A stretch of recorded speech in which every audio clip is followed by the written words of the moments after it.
আসসালামু আলাইকুম প্রিয় দর্শক, সারা দুনিয়াকে আতঙ্কে রাখা ইরানের সঙ্গে ইসরায়েল এবং যুক্তরাষ্ট্রের যে যুদ্ধ, সেই যুদ্ধের আপাত এক ধরনের সমাপ্তি ঘটেছে।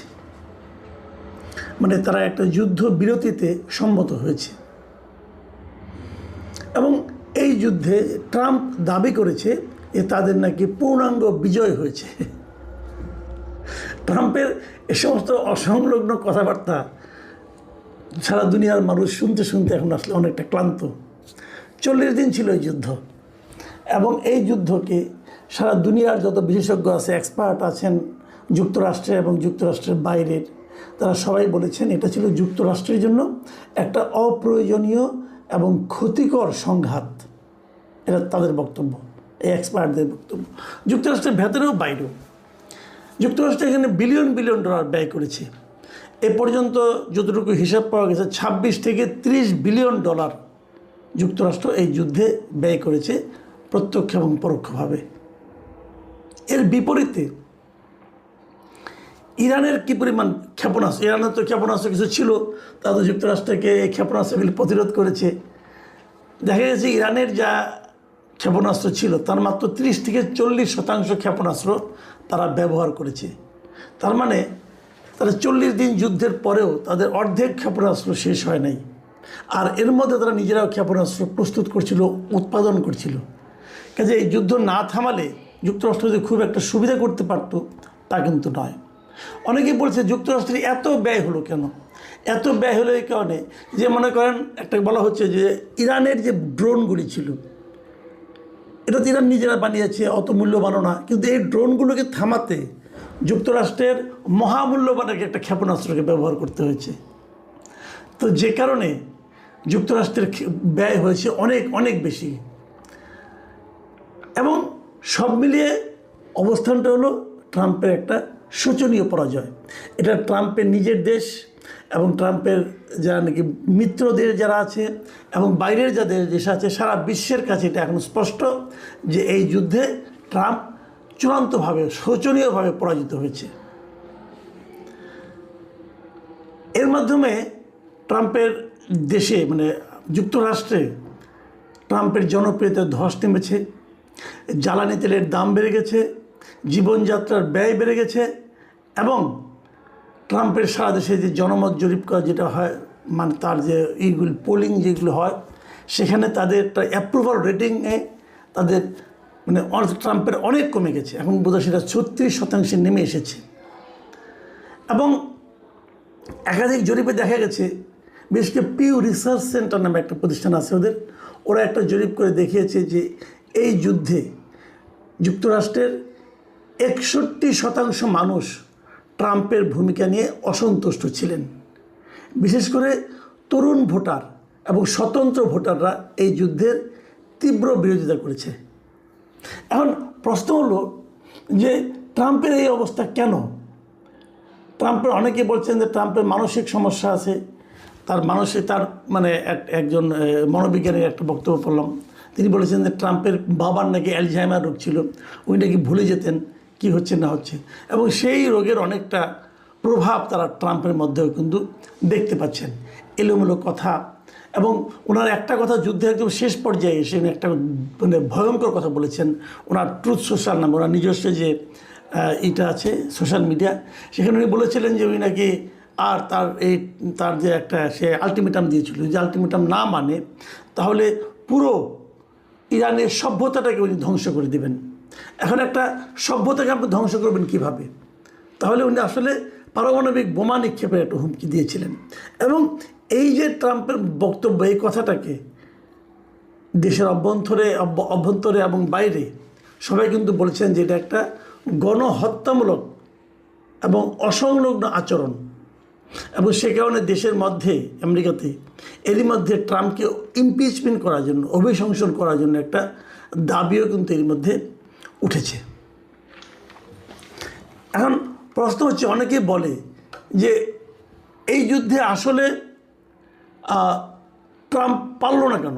এত বড় শক্তি হওয়া সত্ত্বেও ট্রাম্পের আসলে দুর্বলতাগুলি কোথায় ছিল, মানে যুক্তরাষ্ট্র এবং ইসরায়েলের কেন তারা ইরানকে পরাজিত করতে পারলো না। এটা না পারার কারণ হলো যুক্তরাষ্ট্র অনেক শক্তিশালী, কিন্তু তাদের না পারার মূল কারণ হলো কিছু কৌশলগত, অর্থনৈতিক এবং ভৌগোলিক কারণ।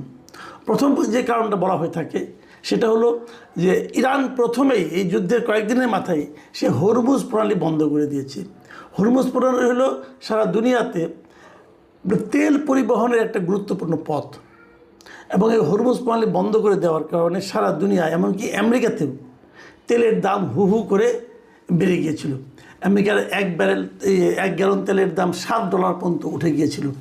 এটা অস্বাভাবিক একটা দাম হয়েছিল। একটা কারণ ছিল। আরেকটা কারণ বলা হয়ে থাকে ইরানের যুদ্ধ কৌশল, রণকৌশল যেটা ছিল, এটাকে অ্যাসিমেট্রিক রণকৌশল বলা হচ্ছে এটাকে।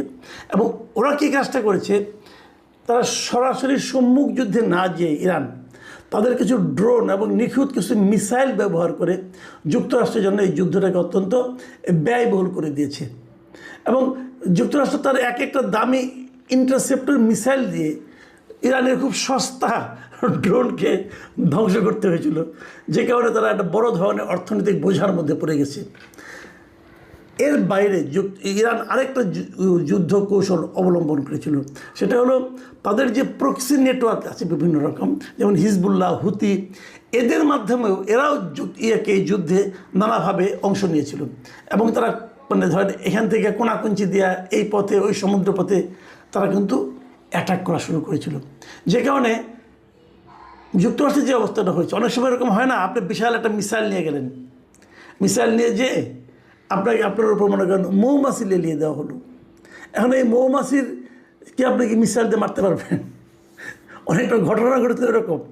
ইরান বিশাল নিয়ে গেছে, কিন্তু এই যে খুঁটিনাটি আক্রমণ, ছোটোখাটো আক্রমণ, কোনাকুঞ্চি দিয়ে আক্রমণ, এইগুলো তাকে আসলে ব্যতিব্যস্ত করে দিয়েছিল। আর তাছাড়া আরেকটা, যে পুরো মধ্যপ্রাচ্য জুড়ে যুক্তরাষ্ট্রের যে বিভিন্ন রকম ঘাঁটি ছিল বিভিন্ন দেশে, সেগুলির মধ্যে এরা অ্যাটাক করছিল, এবং সেই অ্যাটাকগুলিও তাদের জন্য বড় একটা ক্ষয়ক্ষতির কারণ হয়েছিল। ইরানকে পরাজিত করতে না পারা আরেকটা বড় কারণ হলো যে ইরান এমন একটা দেশ, এই দেশটার একদিকে পাহাড়, আরেকদিকে নদী, আরেকদিকে মানে পানি, এখানে জয় করা আসলে খুব কঠিন ছিল, এবং এখানে আসলে পদাতিক বাহিনী দিয়া ইরানকে জয় করা অসম্ভব। কাজেই যুক্তরাষ্ট্র চেষ্টা করেছিল যে বিমান হামলা এবং নৌ হামলা দিয়ে পর্যস্ত করা যায় কিনা। বিমান হামলা কিছুটা ক্ষতি করতে পেরেছিল, কিন্তু হারানো সম্ভব হয়নি। এবং পদাতিক বাহিনী না ঢুকলে একটা দেশকে আসলে পরাজিত করা কঠিন। আরও একটা কারণ ছিল তাদের আমেরিকার জন্য, যেটা নাকি খুবই নেতিবাচক এবং বিব্রতকর কারণ, সেটা হলো যে আমেরিকা যাদেরকে মিত্র মনে করতো, ইউরোপিয়ান দেশগুলো, তারা এই যুদ্ধে আমেরিকার সঙ্গে সহযোগিতার হাত বাড়ায়নি।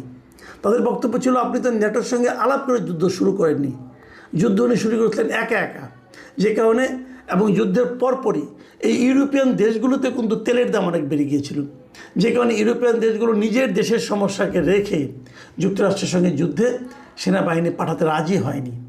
এবং এই রাজি না হওয়ার কারণটা কিন্তু তার জন্য ছিল খুবই বিব্রতকর।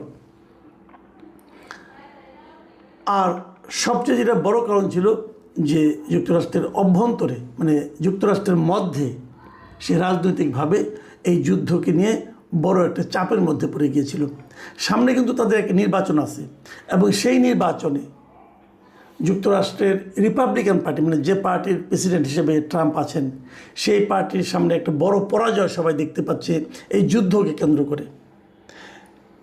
ডোনাল্ড ট্রাম্প নির্বাচনের আগে নিজেকে মানে যুদ্ধের বিরোধী একজন প্রেসিডেন্ট হিসাবে প্রচার করেছিল, এবং সে নির্বাচিত হওয়ার পর তো সে কিন্তু নোবেল শান্তি পুরস্কারও দাবি করেছিল যে সে যুদ্ধ থামিয়ে দিচ্ছে, তাকে শান্তি পুরস্কার দেওয়া হোক।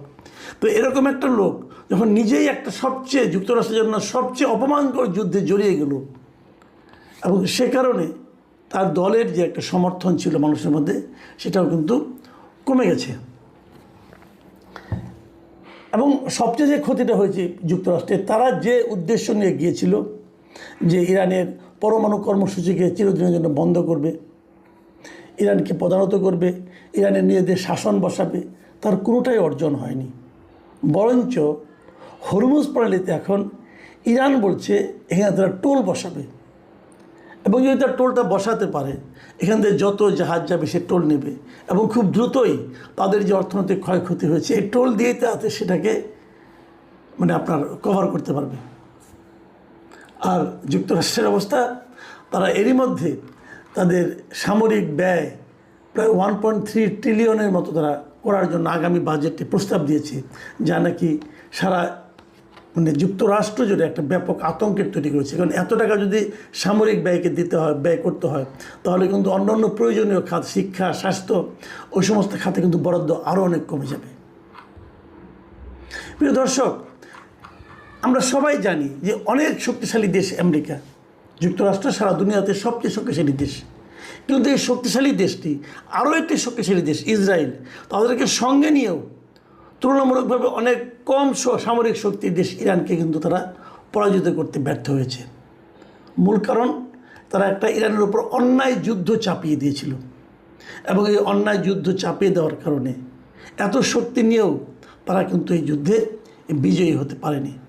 ট্রাম্প এখন চেষ্টা করছে নানাভাবে বলে যে না, আমরা যুদ্ধে জিতেছি, আমরা অমুক করেছি, আমরা তমুক করেছি। আসলে তারা কিছুই করতে পারেনি। বরঞ্চ প্রমাণ হয়েছে যে ইরানের সঙ্গে যুদ্ধ করে ইরানকে পরাজিত করা যায় না। তবে শঙ্কার একটা জায়গা আছে, সেই জায়গাটা হলো ট্রাম্পকে যারা চেনেন, উনি সকালে এক কথা বলেন, বিকেলে আরেক কথা বলেন। যুদ্ধবিরতি হলেও উনি আবার আক্রমণ করবেন কিনা সেটা বলাও কিন্তু বড় কঠিন। যে জন্য এই যুদ্ধবিরতির সময় কিন্তু 10টা চুক্তিও হয়েছে, যে এই 10টা চুক্তি সবাই মেনে চলবে এবং সেই চুক্তিগুলি অনেকটাই আমার বিবেচনায় ইরানের পক্ষে গেছে, প্রায় সবগুলি। তারপরেও এই চুক্তি ট্রাম্পের পক্ষে না মেনে কোনো উপায় ছিল না। আমরা জানি না এখান থেকে ট্রাম্প এবং যুক্তরাষ্ট্রের শিক্ষা কতটুকু হবে। আগামীতে সারা দুনিয়াতে এই যে আতঙ্ক সৃষ্টিকারী যুদ্ধগুলো এভাবেই চলতে থাকবে নাকি চলবে না, এটাও আমরা বুঝতে পারছি না। তবে আমাদের জন্য স্বস্তির খবর একটাই, এবার হয়তো তাহলে মধ্যপ্রাচ্য থেকে তেলের সরবরাহটা একটু নিয়মিত হবে এবং আমাদের এখানে যে সংকটের আশঙ্কা আমরা করছিলাম সেটা হয়তো সাময়িকভাবে মানে আপনার চলে যাবে। প্রিয় দর্শক, এখন এই পর্যন্তই। আল্লাহ হাফিজ।